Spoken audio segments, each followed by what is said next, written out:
Welcome to the Unspoken CEO podcast. Today, my guest is Tom Ridges of Herdify. Now, I became aware of Tom through spotting him on LinkedIn through, I think it was a Rory Sutherland post, but I absolutely love what Herdify is. And I'm going to fudge it now, but then Tom's going to explain it properly. But as I understand it, him and his team are using tech to bring kind of like the offline community into the online community to help with your marketing. That's my hack version of what I think Herdify does. I think it's a great idea, but I'm going to hand over to Tom to explain what actually is Herdify. Awesome. Yeah, thanks for having me, Patrick. That's a pretty good summary, to be honest with you. So we could just end the chat there, but probably okay, that's good for me. I've got a lot to do today, so why not? Yeah, No, come on. No, let me go into a bit more. So I'll tell you what we do, and I think you've done a good summary there, but I think it's also interesting to understand why we do it. So I think that's a big thing for me. There we go. Doorbell goes off straight as we've recorded. The joys of not being in professional studios, but hey ho. That's fine. So I'm waiting for the dog to come in. Yeah, well, it's half term as well, so the kids will be in the garden at some point. It's all that will come. So at least it's not on the BBC. So why do we do what we do? So we work heavily with I call them challenger brands, but sort of non-category leaders. I'll be honest with you, there's so many great brands trying to do amazing stuff in the world, like people like Who Gives a Crap. 50% of their profits go to projects that help people get access to clean water. I'm really interested in working with brands like that. Yeah, spent a lot of my career working with big corporates, and they don't need any help. They've got a lot on their side, and the kind of, when you look at these challenger brands, these category disruptors, they've all got something in common. They have lean teams and lean budgets. Okay, yeah. You compare that to the category leaders; they're already the social norm. Coke. You don't have to think about buying a Coke; it's just habitual. So they've got the social norm, and they've also got the bigger budget. So that put these challenges in a really kind of complex place, really hard place to be, which is why so many of them struggle to break out. And sort of the question we get asked every time is, well, how do we compete? How do we do more with less? How do we take our budgets that aren't the same, and how do we kind of turbocharge them? Because a lot of these brands recognize that if they use the same strategies and the same tactics as the category leaders, they're not going to make a dent, right? Because they just don't have the resources. And our kind of fix on that, if you like, and you've mentioned Rory Sutherland, it comes from behavioral science, right? And understanding consumer psychology. And really, the really simple lesson is most of our decisions as humans are influenced by people around us. Be that how we vote, our exercise habits, how we eat, but also the products we buy. Okay, so we're more likely to buy products that people around us buy, right? That's why we call ourselves Herdify. Got my nice little logo there, but that's a play on the herd mentality of humans. Now, some commentators talk about herd mentality as a negative thing. I think it's neither negative or positive. It's just an evolutionary description of how our brains work. It's safer for us to copy people than it is just to try new things. So what we've done is effectively taken that learning, taken that understanding, and built that into a product.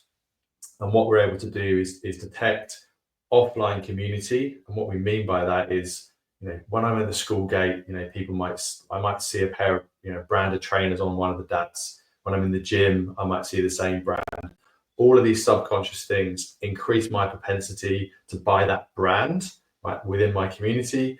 And if you can identify where this offline, you call it what you want, social influence, social contagion, herd mentality. If you can identify where that exists as a challenger, all of a sudden you've got a strategic advantage to say, rather than just try and target all areas in the UK where there are like 40-year-old dads who go to the gym, let's find those areas where people are already being exposed to our product positively, and let's put our marketing there. And all of a sudden, rather than £1 in giving you £2, that same pound gives you £10. You get this massive acceleration. There's a lot in there, but really we're a data company. We don't buy any media.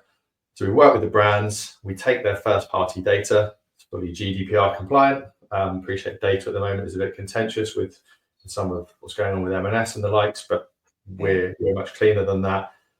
Take the data, we run that through our system. All that complexity I've talked about is hidden, and we just give back the locations of, look, these are the postcodes where people are talking about you today, and you just keep running it. And this allows those brands to have a strategy that's built around human influence, and that allows them to shortcut the process to become the category leader. Fascinating. See, I find that fascinating, and obviously, this you might just say, "Sorry, this is all top secret," but without giving away your USP, how do you capture that kind of by postcode information? Yeah. Are you walking around schools in the morning looking at people's trainers? Because that's quite creepy. Yeah, no, I've actually struck a deal with Bezos, and we're just wired into every Alexa in the UK. We're just listening. No, unfortunately, we don't. No, so yeah, you've kind of alluded to the kind of point there, right? And this is why this is so hard to do for a lot of brands, because it is offline conversations. It's WhatsApp, right? I've probably got 5 local WhatsApp groups, people I play paddle with, people I ride bikes with, people I drink with, school dads, all of these things, but they're hidden. So you can't listen to this conversation. So this is a data science problem. This is an AI problem. The kind of guys on the team have done PhDs on this, much more intelligent people than me, to work this stuff out. But the easiest way to explain it conceptually is virus modeling. Stick with me. It seems a bit tangential, but there is a link. So there's a body of science that's called complexity theory, and within that, it's called network science. Should I say we don't talk about this in our sales decks because people are like, "What are you guys talking about?" No, I find this fascinating. Carry on. So this body of work in network science is really about how do objects connected to each other influence each other. Okay, and this could be, there's been study on ant colonies, cells in the human brain. You can apply this to anything. The other one there is human beings, and one common, or probably more well-known approach, I should say, is epidemiology. So how does the virus spread between a group of people? How do those connections matter? How does it accelerate? So, and actually during the pandemic, we did some work on this, helping to predict where the virus was going to spread. Because if you can predict where a virus is going to spread, okay, you can get ahead of it and stop it. What you're predicting there is the likelihood of a spread of something between groups of people. Influence is just another thing. So it's a virus or it's influence. So we have to tweak the models, obviously, but fundamentally, we're using the same maths and science to predict the spread of influence between people. Rather than a pandemic to get ahead of it and stop it, we're saying, well, let's get ahead of it and accelerate it. And that takes some understanding of, understanding human behavior, understanding human movement, understanding the makeup of the countries, understanding addresses. There's lots of data we have to bring into that, but it starts with that appreciation of the networks. This is all about network effects, and bundled together effectively. And I think what's spinning in my head now, and maybe it's trauma, but you've got me going back to many, many years ago when we first had kids. I mean, my kids are now 19 and 17, but we're in a new village and we got to know all the parents, because everyone moves from a place called Claygate in Surrey, and everyone moves here to have kids. It's a nesting ground. So we're all new, all hopelessly working this thing out of like, what's it like being a parent? But the way the word spread, get that pram and get this. Oh, there's this club over here. Bang on. The internet was happening, but you didn't rely on it. You relied on Karen down the road to tell you what was going on, and you're capturing. That's the bit I love. You're capturing that. Yeah, you bang on. I'm not anti-internet. Like, I grew up. That was my degree. Like, I'm a tech guy by trade. So it's not saying the internet doesn't have power, but it's just more our local connections have a higher level of trust. Now, if you can overlay internet as well, like whatever that might be, search advertising or organic content, it all adds to it. But the core thing I think a lot of people miss when thinking about consumers, they think, great content is going to convince someone on their own.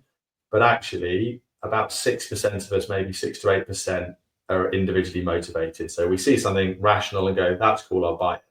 Most of us have this threshold for copying, and the threshold varies. It might be one person, it might be 20 people.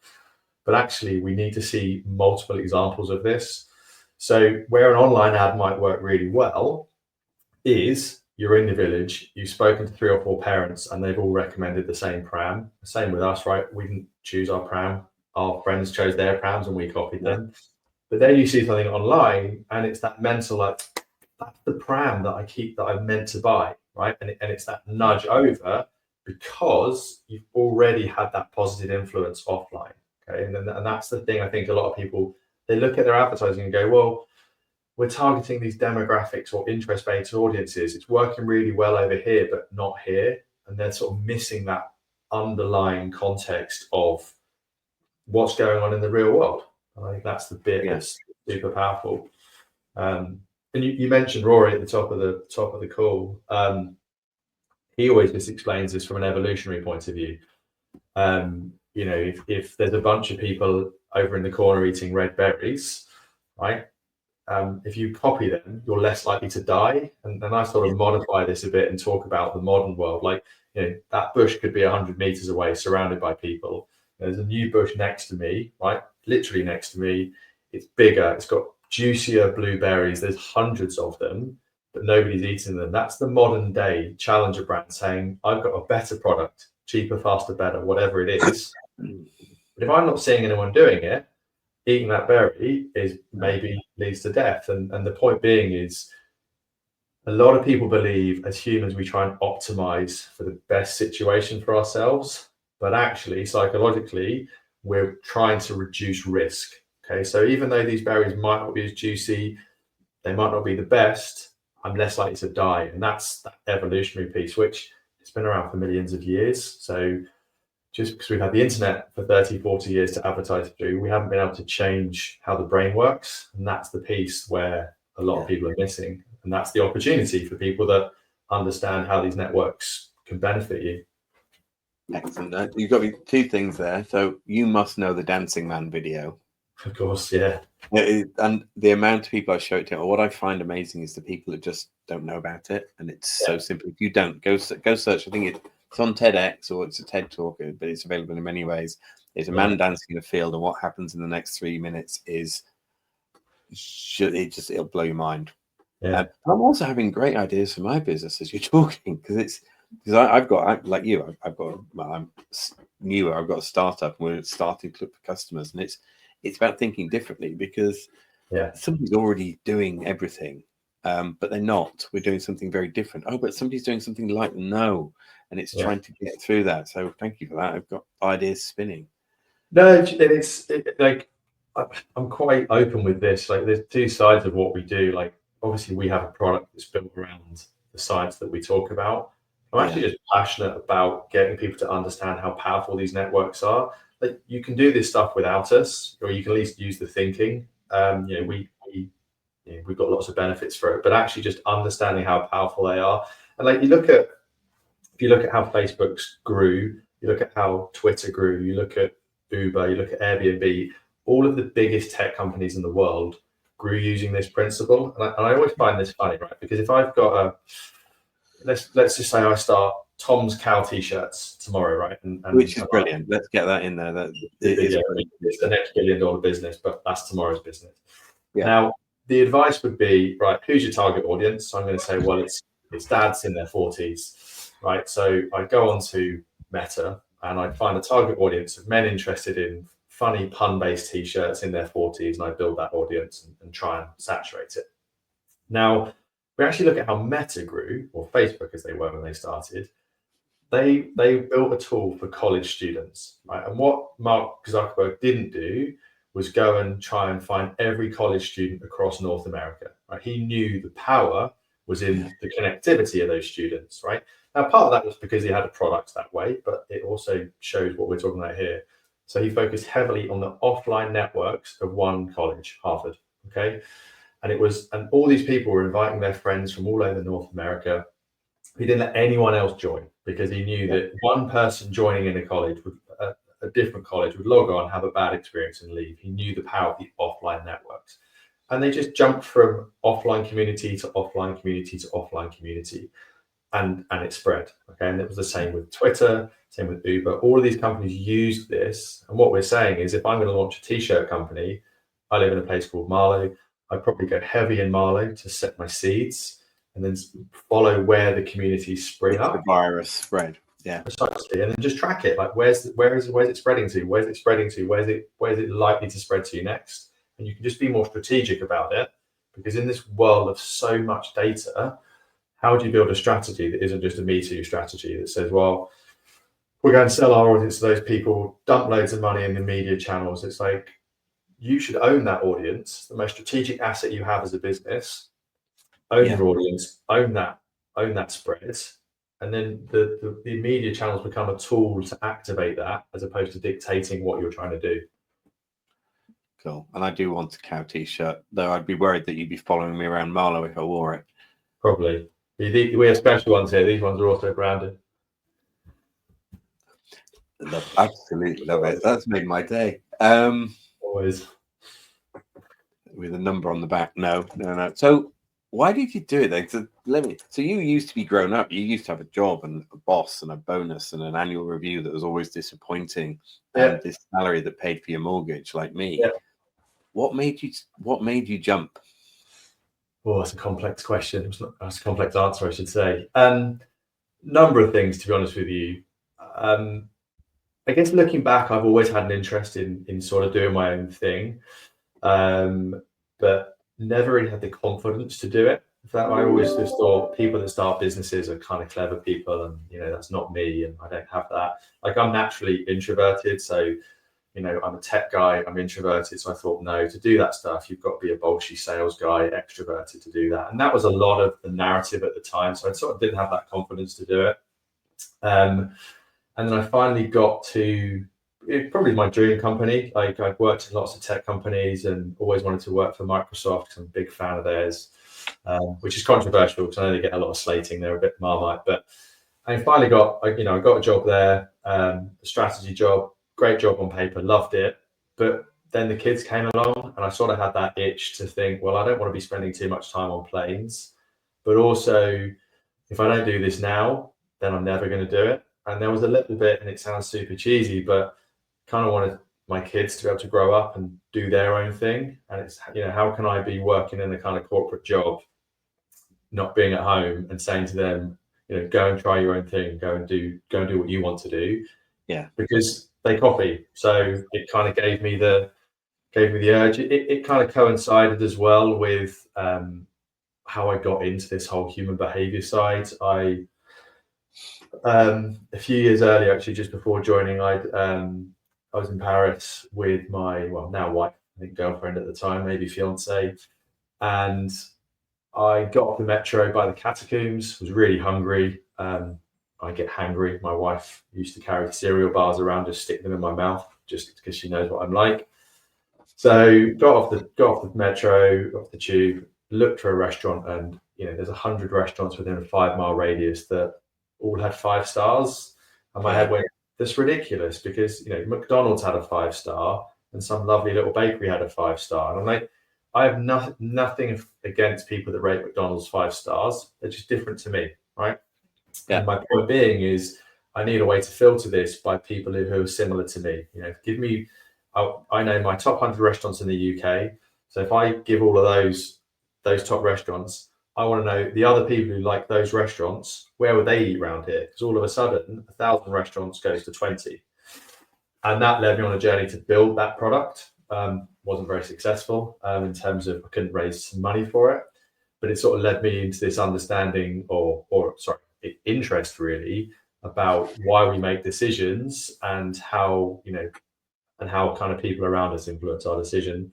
Yeah. That combined with having the kids and thinking I've got to do something was just jump, because I kind of thought, do you know what, especially in tech, even if you're half decent in tech, you can always get a job, or you could back then. So I'm like, I'm half decent, so if it doesn't work, I can go back and get a job somewhere.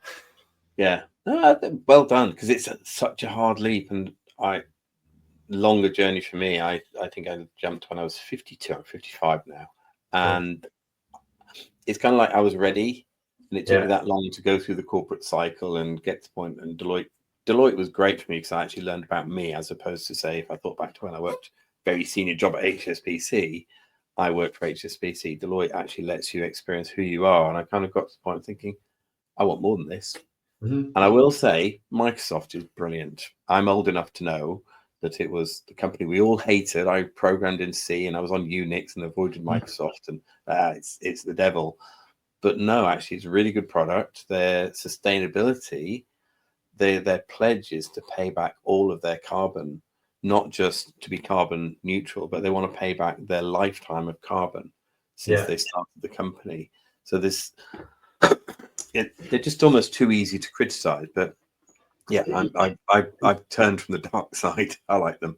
Yeah, exactly. And the culture was good. Like it was just a really fun company. Like Yeah. I met some really great people, both personally and professionally. The leadership team that were in place when I was there was great. And yeah, they're a big company. All big companies have bad things going on, but worked in enough places. It was just a really fun place to be. And I laughed with my wife at the time. I'm like, I've wanted to work here for a while, and I've got here, and I think I need to leave. And it was that kind of nice way to go in a way. But Brilliant. No, well done. Well done. I'm pleased it's going well. I'm going to ask you a tricky question, but before I do, what's your dream for Herdify? When we get back together for a coffee, or we sit in a box outside Waterloo Station, or we're drinking champagne in 3 or 4 years' time, what's the dream for Herdify? Where are you going? Dream exists at multiple layers for me. I think like the ultimate vision for me is what we're talking here with human behavior is so powerful, right? And I think we have the ability to help challenger brands globally disrupt the norms that are in market today. The markets are dominated by some, I'd say, businesses with questionable ethics, but huge pockets of money. And I think actually by using consumer psychology in this way, we have the ability to disrupt those businesses, or sorry, be part of the solution, disrupt that. And that should be at a global level. And today we focus heavily on marketing, but actually this is about business strategy, right? Where do you expand to? Where do you grow to? So, I'd love us to be remembered as part of the conversation that actually helped usher in a more responsible era of capitalism. Like, I'm not against businesses making money. We live in a capitalist society. I'm okay with that. But I do think we have to do it in a responsible way. And there's a lot of great businesses trying to do that are just facing huge inertia. So I'd love us to be remembered as part of that, or at least that's what part of the solution we were trying to be part of. That's probably a grand dream for 5 years in terms of us being global, influencing every challenger brand's strategy. But actually, what I'm really also keen on doing, and it's a key thing for us as a business, is building a business that's going to be here. That sounds flippant and obvious, but there's two approaches. Well, there's loads, but broadly, I put two approaches to building startups. There's the growth at all cost, build it as a rocket ship to sell, and get as much VC funding as you can. Now that's great, and I knock people that do that. The risk with those types of businesses is you can sometimes build a house of cards that it's built for sale. You get there in 5 years' time, and market's not right. There's no one to buy you, and it collapses because you've not built it right. And we've seen example. I'm not going to name names, but there's some huge tech companies who we've seen huge cultural issues because they built them that way. Yeah. Whereas, we are also, a startup building for an exit at some point. That could be in 5 years, that could be in 50 years. And the key thing is how we build, for me, is how do I build a culture? How do I build a business that in 5 years, if the right offer comes along, we'll sell. But if it doesn't, or if we're having so much fun, we keep going. We built a business that's got, is structurally sound, but culturally sound. People want to be here. It's a nice place to be. But that doesn't take away our ambition to grow quickly, but we want to do that in a way that creates a great place to be and a great product, and basically leaves us in charge of our destiny. And if the market's not right, if there's no offer, we keep going. We've got that solid business. Perfect. And I sense you're a bit like me, that you like the change, you like the growth, you like the fun of it. Yeah. You don't necessarily want to be running a business in 5 years' time because you'll have a different idea. Your ideas are going to evolve as you grow. And if that stays in Herdify, great. But I smirk because I think that's my biggest fear at some point, having to become like a proper CEO. Because I look at, I'm not putting myself in his bracket. Let's be very clear. But I look at people like Satya Nadella, who I think is a great leader. I sound like a Microsoft fanboy, but actually just as an individual, I look at his leadership style. But he's a real CEO, right? I'm a guy that runs a 10-person company who's building some tech in the UK. We're very different. Yeah. But actually, his journey is all about, optimization, inspiration, and it's a very different, like, MBA style CEO journey, right? And that's the piece. When we get to that size, it's about optimization and running it from spreadsheets. That's the fear for me. At some point, we'll have to bring in maybe someone who thrives on that level. But and that's why start like you, right? To start something, you have to have a very different mindset than to run it with 100,000 people. Yeah, I'm struggling to think of the company, but it's quite a famous one. I've really lost the name of the company, but the guy that built it took the difficult decision and basically said, I can't run this. So he brought a CEO in so that he could carry on having fun and somebody else could run the company. It'll come to me tonight at 3 o'clock. I know the one. Yeah.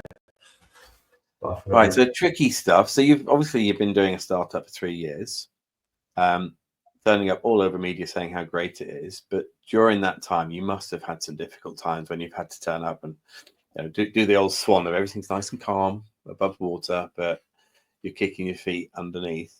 Have you got one of those? Yeah. So 10?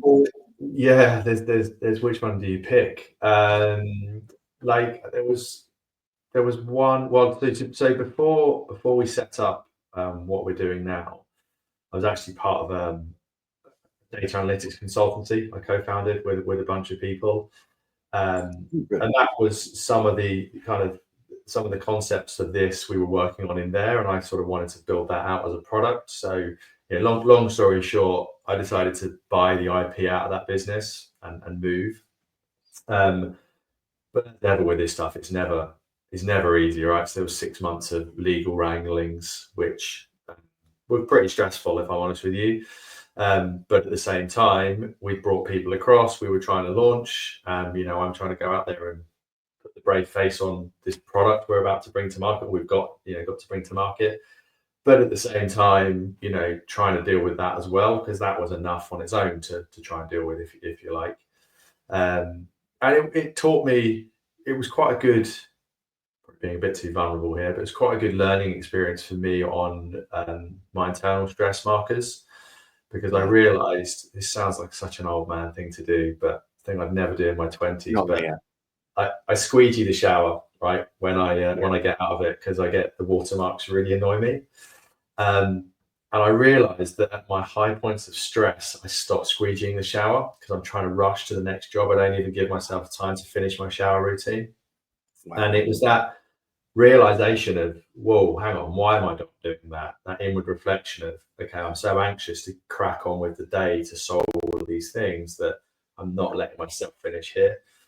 And it stuck as a good kind of marker for me. And that's when I sort of, discovered things like Headspace and just, slowing down. Who's the guy? Rick Rubin, music producer. His book is phenomenal. Yes. Brilliant. And I read his book around the same time, and the bit that stuck for me, because I've dabbled with like meditate or like mindfulness on and off, and I've always struggled a little bit to keep it consistent. But there was a bit in the book where he says he just tries to sit and close his eyes and listen to the world. Yeah. And I can't remember if he says these words or not, but effectively how noisy the world is when you stop and listen, because you hear the rustling of the trees and the birds singing. And it was just around, and that sort of just helped me sort of not get through sounds too harsh, but it really helped me. Well, that period, I understood what my signals were, if you like, for being overloaded.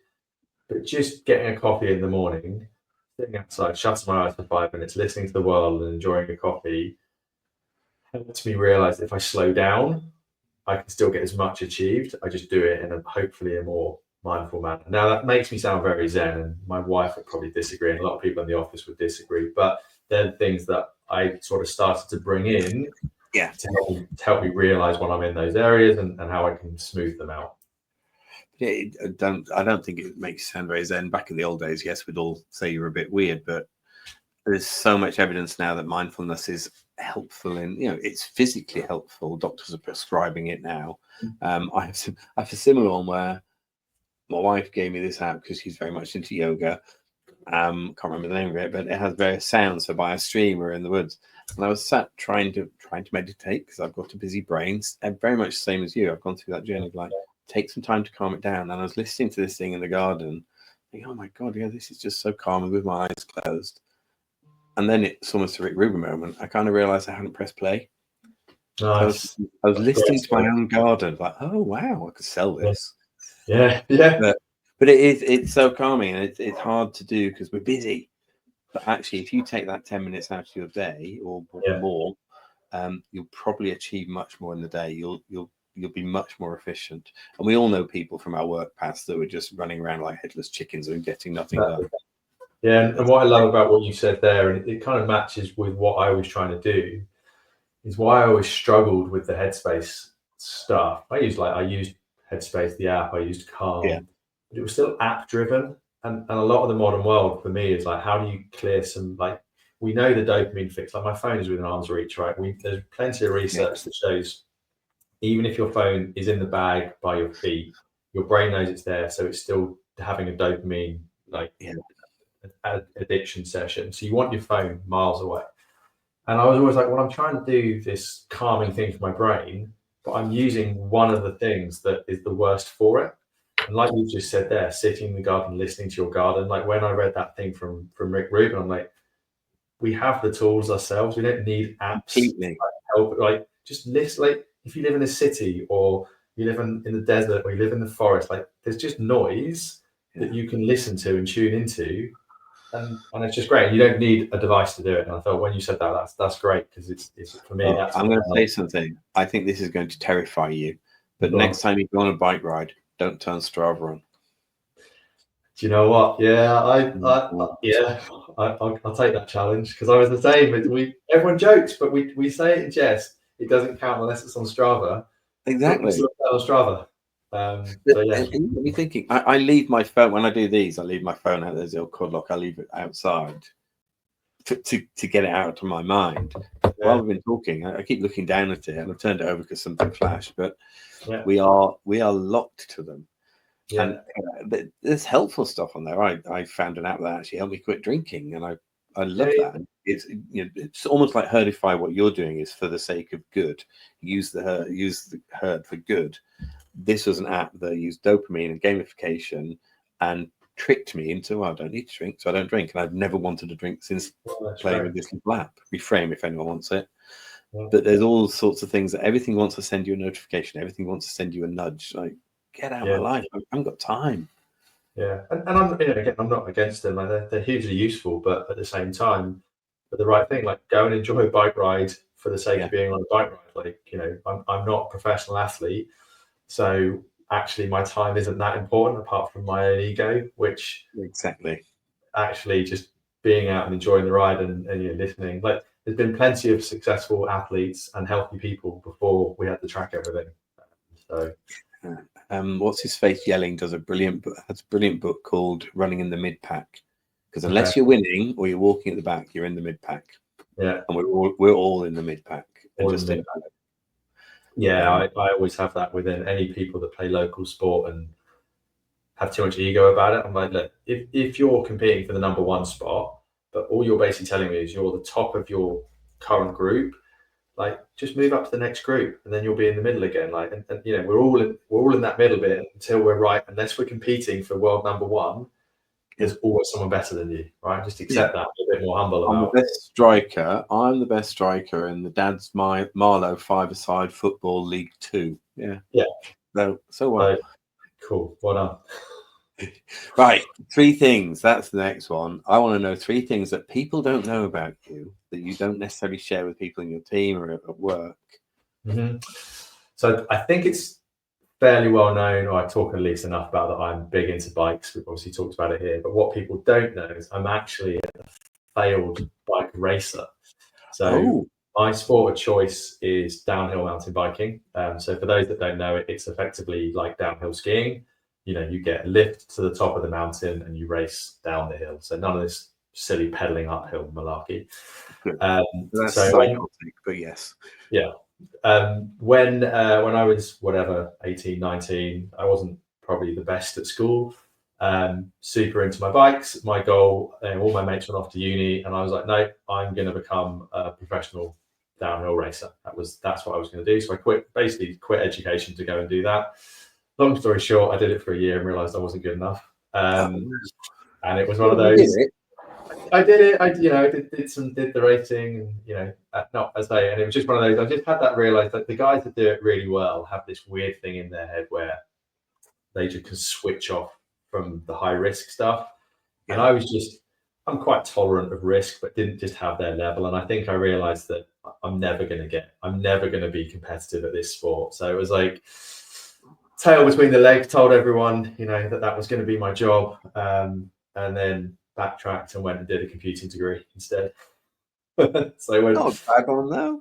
I've tried quite a bit of downhill in it's fun, but to do it properly, it's terrifying. yeah. I just knew I was basically killing time until I broke my neck. So Yeah. And I didn't have that switch to overrule it. So I think everyone knows I love bikes. I talk about them a lot. I'm always on them if I can be, but I don't tell many people that my original plan in life that I put in place was to become a racer. Also, it's quite good because it's a great sport, but they earn nothing. Like I think you win a downhill race at a global level, like UCI World Cup, you win £3,000, I think. wow. Which is just, but anyway, won't get onto UCI and mountain biking. Another one that I don't think many people know is I have a part-time barbecue team. Sounds very middle-aged white man thing to do, but actually there's a few of us locally who have been cooking for years, and every couple of years, every year we try and get together and do a charity event. So there's Cookham, it's the next village along from where we live. They have a big cookout on the moor, and we sort of just do a big barbecue and give all the proceeds to the air ambulance. Which, if you've never cooked a food event, like I'd always recommend. Like it's a mad experience because it's barbecue. Have you done it? I did the burgers, and I just remember trying to get my hand through my hair and it's sticking. Yeah. Because because it's like we're cooking briskets and pork and ribs, so we get there at like 6 o'clock the night before. The first year at least we cooked all through the night while camping there, and obviously it's three mates, so we're camping and getting on it, while cooking, and then 9 o'clock rolls around, and then it's just like bang bang, you're in service till 1-2 o'clock, and I've never been so tired or broken. It was ridiculous. So it's great fun because I used to do it kind of like for the school fetes and things. Lots of stress, and somebody's always complaining, but you get through it so quickly. Yeah. The one mistake I did make is first time I did it, I didn't know how many onions you'd need if you're doing burgers. So my wife got a bag. I said, get me a bag from the greengrocer. She got me 25 kilos, and I cooked 25 kilos of onions in my house. Yeah, but so we had an onion house for about a month. Nice. We probably used about 1 kilo of them. Yeah.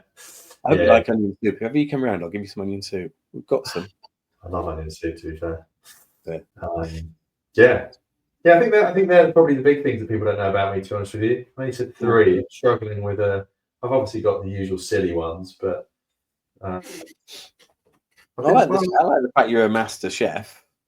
You actually they're not my way. I can cook a good barbecue, but it's a good. What is that? I agree. Yeah, meat and fire, but I think they're the ones for me, I reckon. All right, I won't press you on a third one then. I think they're pretty good. Have you got anything challenging to ask me? Because I've been asked to ask that one. I'm not sure I like that question. Yeah. Okay. Well, I'll see how challenging I can make it.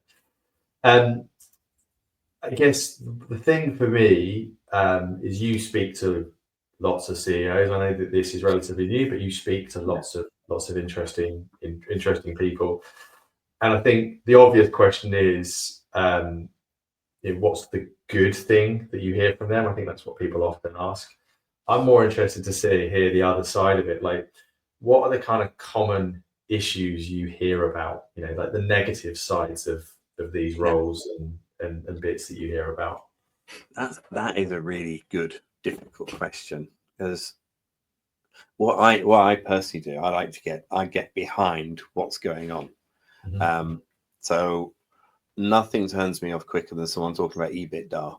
I don't care about that. But actually, CEOs aren't worrying about that. CEOs are worrying about their position. Obviously, there's what's going on in the market, but they've got families too. They've got aspirations. They might have got into a position where they're actually hamstrung by the board, who are apparently on their side. So there are many that I've talked to a few about coming on this and don't want to be honest. Mhm. I'm thinking about one I might have mentioned on a call earlier with a friend, that there's a very senior person in a company I used to work in who has recently been diagnosed with ADHD. I'm going off piece of it, and I'm ADHD. He's been diagnosed, but he refuses to tell anybody. He's too fearful of what it'll do to his career, even though he's the boss. Wow. So they have. There's definitely the professional outward persona of aren't we great, and the company's great, and I'm great, and we're all going forward. But inside, they're just as nervous, full of self-doubt as the rest of us, and that's food for me. That's what I find fascinating. Yeah, it really is. And Yeah. it's surprising as well, because you think they're all going to be worrying about Trump's tariffs or this, that, and the other, or net zero's coming, which is where my market is, to get people thinking about sustainability. But it's much more personal what's going on in their head. Yeah. And that's why I think people like you with behavioral science can really help there, kind of like tuning into that, as opposed to we're going to work on your profit and your EBITDA. It's like, yeah, my CFO's thinking about that. I really don't care. Can you just give me a little bit of a quiet life, because I've got my wife worrying about this, that, and the other, and my kids are at school, and one of them's not turning up and self-harming. They've got all the problems we've got, but they've really got to look good. Does that answer the question, do you think? It does, and without trying to segue it back onto where we started, I think what you've perfectly illustrated there is why a lot of marketing struggles, because I think a lot of marketing assumes that we have loads of headspace, right? And we don't. We're all worrying about our jobs, our family, everything else. So it's much lower from an energy expenditure, calorie point of view for our brains to copy things around us. So, I have the choice. If I'm looking to buy some dog food for the dog, I can keep buying what I'm buying, easy. If I've got a problem, I can copy what other people are buying, or I can spend a couple of hours trawling the internet, looking at the nutritional values and the various health claims, yada, yada, yada. And the latter one is the majority of people don't do. We stick with what we're doing. Okay. So this is why this is why the category leaders win, because we actually, most of us don't change our behavior. If we do change our behavior, we want to do that in the safest, lowest energy way possible. But our heads are busy, and that's copying, right? And I think if we try and solve problems and we look inside our own head about how we make decisions and how time poor we are to make decisions, all of this makes a lot of sense. And that's the beauty of behavioral science. It just gives you the problem, but it also gives you the answer. That's what I love about it. Yeah. I wish I'd done it at school, because it gives you both. That's something I'm saying so much. The things I've learned in my later career that should be taught at school. Friends recently written a book called The DNA of Engagement, about how to communicate with people. Yeah. It's simple. It's understand what people want and play to their dreams, and then you've got them eating out of the palm of your hand. It's so simple. Why aren't you taught that when you're 15 and you're trying to get out into the world of work? I know. I would, at some point, at some point in my life, I'd quite be interested in doing like a psychology degree. We come at this from the data angle. But it was funny, in my wife's sister, so my sister-in-law, she did a psychology degree, and the faux pas around the dinner table when I think I just met the family, we were talking, I was just finished uni, talking about my degree or something came up, and I made the comment about, I just don't really have much time for people to do these silly fake like degrees like psychology. At which point the table went quiet and they went, Maz is doing a psychology degree. I was like, oh, was that faux pas? But it's just funny going full circle. Now I'm like, what? Like every course should have that, because if you don't understand how humans interact or how humans think, how they work, you don't need to do a full degree on it. But having some of that grounding in how we interact and how we communicate just makes the whole journey you're going to go on in any career infinitely easier. And I think if you do, and I'd love to see you do that, do a psychology degree, because it's people like you, specifically you, actually, you will add to it. Because it's like all areas, it's a growing area. It's not as simple as we know the facts here, read the facts. We're learning new stuff. Technology, the internet has changed the way we behave. AI is coming. So someone psychology that's actively in this area, I think that's something that you definitely learned something, but you could give back as well. Yeah. Well, watch this space. I'll say, a bit busy with the day job at the moment, but it's almost no, you're selling up in 2 or 3 years, and you've got all the time in the world. Yeah, exactly. We'll achieve global domination by 2029, and then 2030 I can start. Yeah, and then you can go back and have your career going down a mountain. Exactly. Yeah. On a cow. On a cat. It's probably more likely. Yeah. You joke. Well, I still go to the Alps to ride my bike every year if I can. But now I obviously pose for pictures of me with cows to get some spurious LinkedIn post out of cows and the mountains and behavior. So yeah. I love it. It'd be great to go on holiday without LinkedIn. That's something that needs selling off every now and then. You know what? I've removed it from my personal phone for that reason. Well done. I bought myself a second phone. I realize you can't get rid of your phone because it does my parking. I forget, like I went to Berlin the other week for an event and I didn't even take my wallet because you just forget. I just take my phone. So you can't get rid of your phone, but what I can do is get rid of things like the distractions that I don't need. So my normal phone is a bit more of a utility, parking apps, train apps, the usual stuff. And then my work one has LinkedIn because I love LinkedIn actually. I think it's quite a fun tool, but it's still for me a business tool.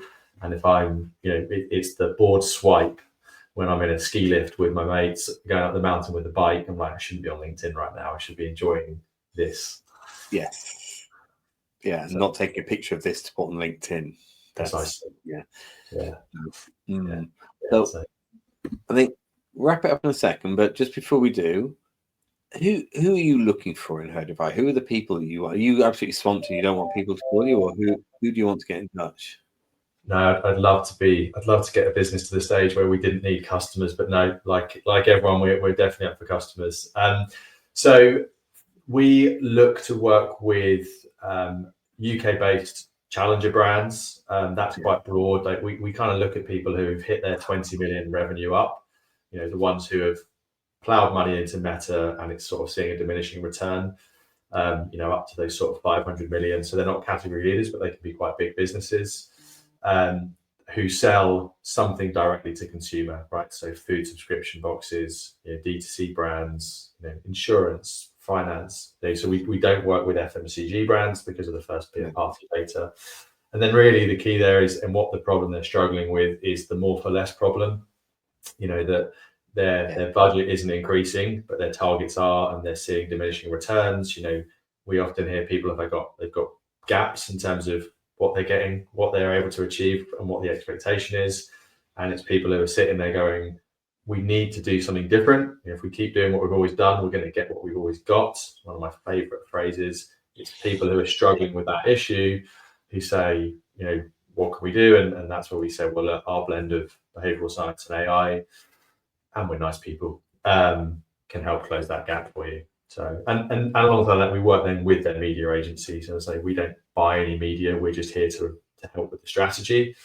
And then we give that as a package solution for the media agency and the brand to go and buy media or however they want to execute. Awesome. Yeah. Cool. Well, everyone give Tom a shout. I'm going to leave it there and I'm going to go and sit in the sun, which it wasn't sunny when we started, but I know you're on hot term. I've seen teenagers walking around my house because we had a sleepover and I'm so happy none of them actually came in here. That's the one thing, when you get teenagers, get a shed at the end of the garden, hide. I have one and I briefed my wife because the trampoline, you can't quite see the shot, I don't think, but the trampoline behind me, and I was like, maybe take the dog for a walk. So she's taking the kids and the dog for a walk because I knew what would happen. There'd be some screaming. It'd either be a fight or they want to show me something or they cooked something, which is ordinarily lovely, but I just needed an hour when... Yeah, you had to say that. So basically what we're hearing is you're going on the trampoline now. Exactly. Yeah. Brilliant. All right. Well, look, thank you very much, Tom. I really enjoyed that. No, it's good to chat. Look forward to doing it in a couple of years' time and we can check and see how far I made it. With our brandies on the beach. Lovely. Yeah. Okay. All right. Take care.